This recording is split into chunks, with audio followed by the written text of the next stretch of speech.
এতগুলো বছর আমরা এখানে আসতে পারি না, ঘাট করতে পারিনি, কারণ একজন আপনাদের নেতা সে পুরোটা দখল করে ফেলছে, কোথায় আসতে দেবে না। তাহলে এত বছর কেন লাগলো?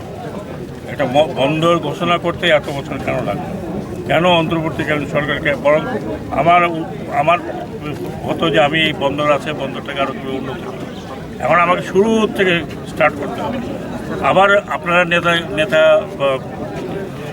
সিলেক্ট করবেন, সে আসে আবার ঘাট দখল করেন, তার আগেই তো ঘাট দখল করার চেষ্টা করতে। আমি সেই কথাটা বলেছি যে এটা মানুষের প্রপার্টি, সরকারের প্রপার্টি না। আমরা চেষ্টা করতেছি যাতে সবার সাথে যোগাযোগ ভালো স্থাপনা করা যায়।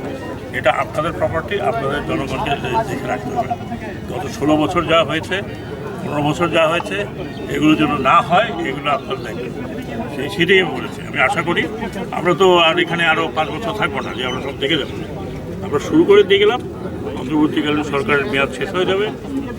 নির্বাচিত যারা আসবেন তাদেরকে আপনারা বলবেন যে এই ঘাট দখল করা যাবে না, এবং দখল করতে চেষ্টা করলে আপনার প্রতিহত